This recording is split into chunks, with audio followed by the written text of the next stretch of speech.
God bless you. It's great to connect with you again. We're still in the book of Ecclesiastes. In this session, we're starting out on a brand new chapter, chapter 9. We have approximately 3 more chapters left before we complete this book. 12 chapters altogether. But I am quite certain that we have traveled through as we have walked. And I would want to say, if at all possible, walked with Solomon. I trust that your imagination is active enough so that it can push you back to whatever the culture, whatever the surroundings may have been during the time of Solomon. I can't say what was there because I don't know. We know that he had a palace, we know he had a throne, we know that he was king of Israel. Don't know what he looked like, if he was tall, medium, or short, whether he was slim as myself or he had weight on. I don't know. We don't know what he looked like. Um, but I'm going to leave your imagination. However, walking with Solomon, sitting where he sat in the woods, he may have been walking through his gardens.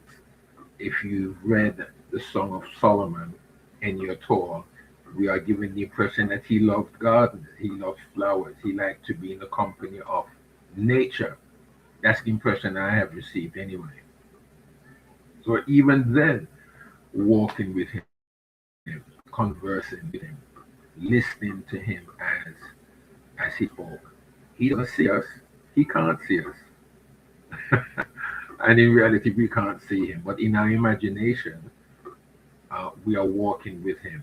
We have just reached this particular point in Ecclesiastes. I'm sure you've gained much knowledge, understanding. You've seen a little of his wise words as we um,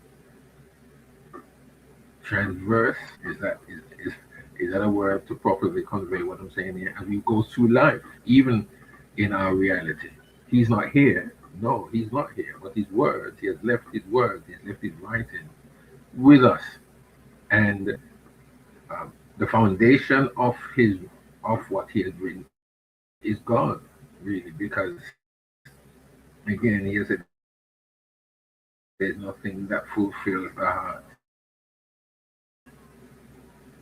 of man, the soul of man, but God Himself. So in all that He is sharing, in all that He is sharing with us, and we will not really see the value or recognize the value of what He's saying unless when we've read it or we listen to Him, we then put it in practice. If we listen or if we read what He has and then we do our own thing, we go in we go in totally out, then we won't know the value. It's it's um it's pointless reading then what he has left. This particular chapter, chapter 9, is talking about wise counsel. This particular chapter, let me repeat myself, is speaking of wise counsel. And people in our day, people in modern day,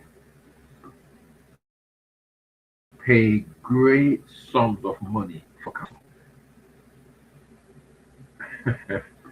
Depending on the level of counsel you want, depending on the level of instruction that you need, uh, governments bring people in to give them counsel. Governments bring in uh, companies that can give counsel and help them to navigate the world of politics. Individuals, couples who are getting married, they may pay for counsel or they may sit with with the minister. Let us say, if if so be, they'll sit with the individual and hear the counsel in order for them to navigate the world and of marriage. Some marriages have failed, and some people, before they go into another marriage, counsel because they would say, and there is great truth in what I'm saying. Many in their first marriage, or even in the present marriage, they never got counsel. They never went for counsel.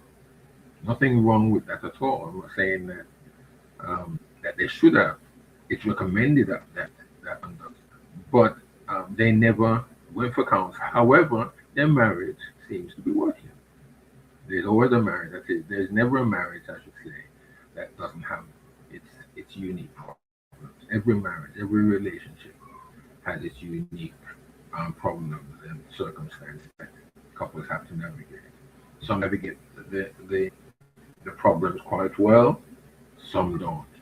And so when it fails and then start another relationship, another marriage, probably a few years later, they will say they want counsel. They're not going to go into another one without it, which of course is good.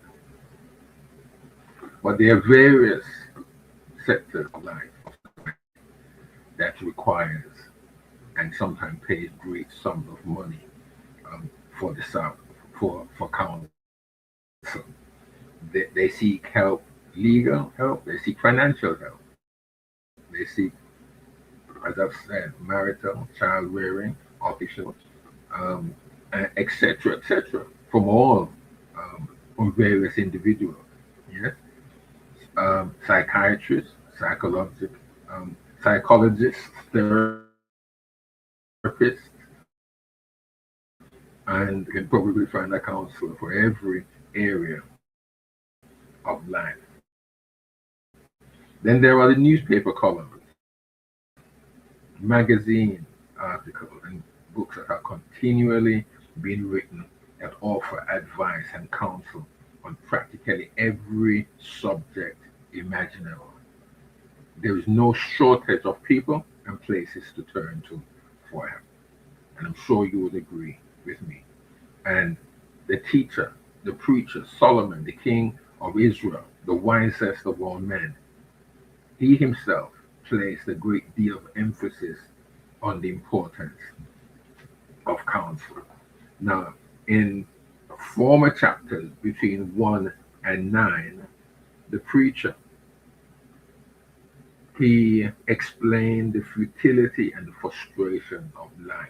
There were problems that he gave, and then the limitations of life itself. In chapter 9 and onwards, because chapter 9 is not the only chapter, I believe, that it's going to, that Solomon is going to mention the futility and the frustrations of life. He calls us into his counseling rooms, and he's inviting you and I to sit down, just as I believe he did it when he was alive. He tells us where and how to find happiness in spite of all of life's perils, disappointments, and inequalities. What follows is the answer to the teacher's great question and quest. Where are satisfaction, fulfillment, and happiness? Where is happiness? Where is satisfaction? Where is fulfillment? Because as we've been reading, he doesn't find any of those three. With all the studies that he had and that he did, he never found those three things. We must remember, no matter how good an advisor's counsel is, or it doesn't matter how good a counsel one may receive, it is only good if or when we use it. You will never benefit from the teacher's wisdom or the preacher's message if you do not follow the advice that he has left for us, for you. If you fail to heed his counsel, So that is why within this particular chapter, chapter 9, there are 4 points that the teacher, the preacher, King Solomon, is going to want us to take note of. 3 points, and we're going to have 4 sessions on each of these. Number one, keep in mind, no one knows what awaits him. No person knows what awaits him. You don't know what awaits you. I don't know what awaits me. Remember, wise counsel is needed. Godly counsel is needed. And godly counsel is not only just to look at and to address godly things, but life in and of itself, life in general. We need counsel.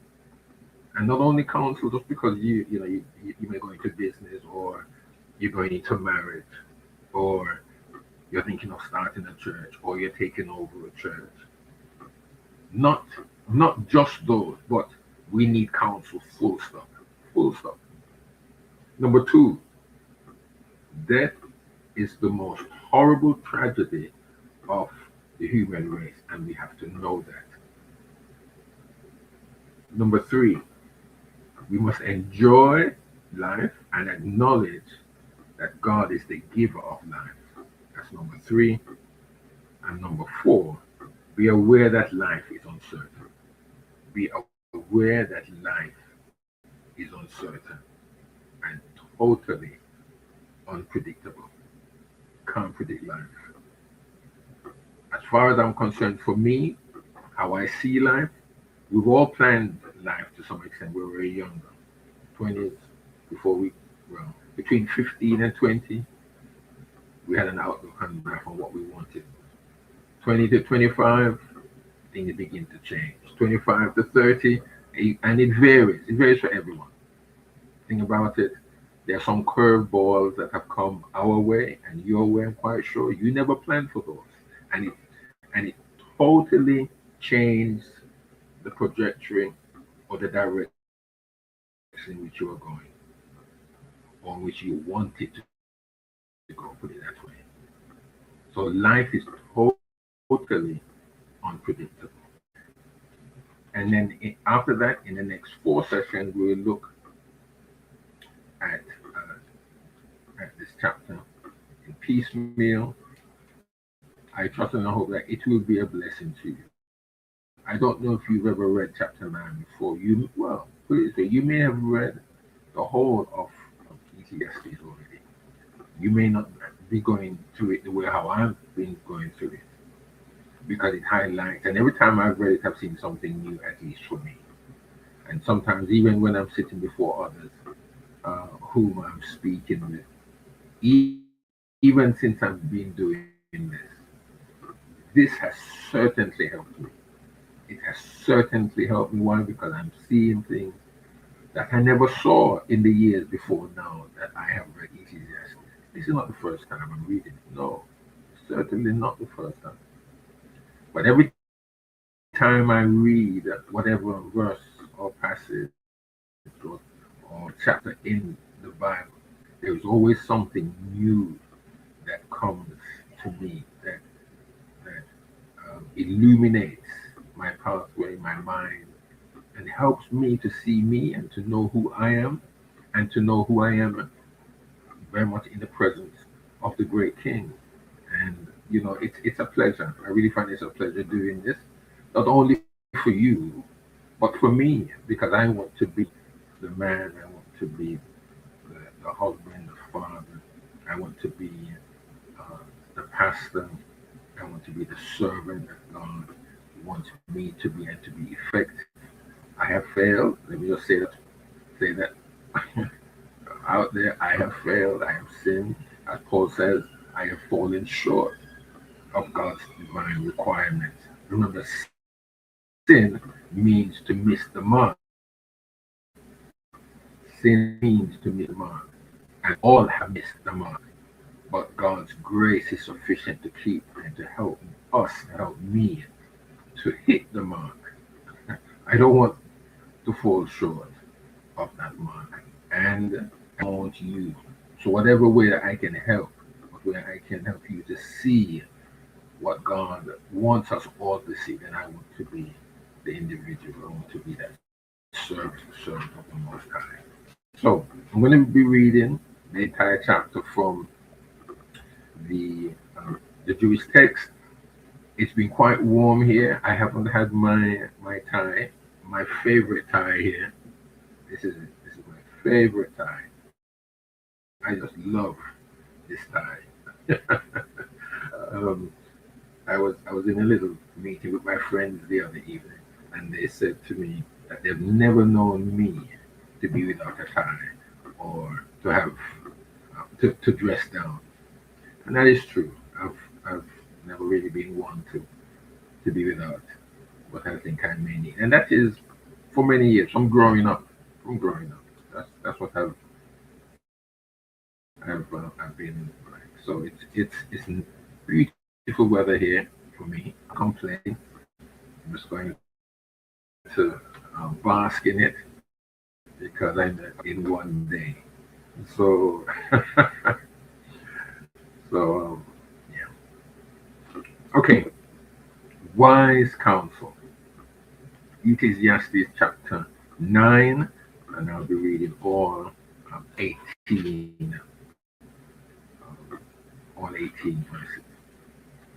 I applied myself to all of this, sifted through it, and concluded that the righteous and the wise, along with their deeds, are in God's hands. A person cannot know whether these people and deeds will be rewarded with love or with hatred. All options are open. Anything can happen to anyone. The same thing can happen to the righteous as to the wicked, to the good and clean and to the unclean, to someone who offers a sacrifice and to someone who doesn't offer a sacrifice. It is the same for a good person as for a sinner, for someone who takes an oath rashly as for someone who fails to take an oath. This is another evil among all those done under the sun, that the same events can occur to anyone. Truly, the human mind is full of evil, and as long as people live, folly is in their hearts, after which they go to be with the dead. For as long as a person is linked with the living, there is hope. Better to be a living dog than a dead lion. For the living know that they will die, but the dead know nothing. There is no longer any reward for them because all memory of them is lost. What they loved, what they hated, and what they envied all disappeared long ago, and they no longer have a share in anything done under the sun. So go, eat your bread with joy, and drink your wine with a happy heart, for God has already accepted your deeds. Let your clothing always be white, and never fail to perfume your head. Verse 9. Enjoy life with the wife you have loved throughout your meaningless life that He has given you under the sun, all the days of your fertility. For that is your allotted portion in life and in your labor that you worked at under the sun. Whatever task comes your way to do, do it with all your strength. Because in Sheol, where you will go, there is neither working nor planning, neither knowledge or wisdom. Yet another thing I observed under the sun is that races aren't won by the swift or battles by the strong, and that food doesn't go to the wise or wealth to the intelligent or favor to the experts. Rather, time and chance rule them all. For people don't know when their time will come any more than fish taken in the fatal net or birds caught in a snare. Similarly, people are snared at an unfortunate time when suddenly it falls on them. Verse 13. Here is something else I have seen as wisdom under the sun, and it seemed important to me. There was a small town with few people in it, and a great king came to attack it. He surrounded it and built massive siege works against it. Now there was found in it a man who was poor but wise. By his wisdom he saved the city. Yet afterwards nobody remembered that poor man. So although I say that wisdom is better than strength, nevertheless the poor man's wisdom is despised. Nobody pays attention to what he says. A wise man speaking quietly is more worth heeding than the shouts of a ruler commanding fools. Wisdom is better than weapons of war, but a person who makes a mistake can destroy much good. Here is the reading of God's holy word. Observe and think deeply. That's what I would say to you regarding chapter 9. Very interesting words. There's some sentences or some verses that are very profound.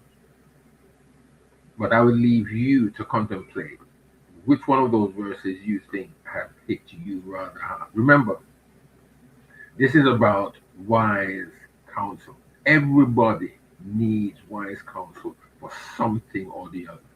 I may need counsel in a particular area, and what I need counsel in, you may not need counsel in, because that's not what you are doing, or that's not what you are heading forward to do, or going forward to do. So each one of us needs some kind of counsel throughout the day. Remember, in the last chapter, Solomon was encouraging us that in the limitations of life, we need to live wisely day by day. And so, in any particular day that we have, and because it's a gift from God, throughout that day, or let us bring it into the reality of it.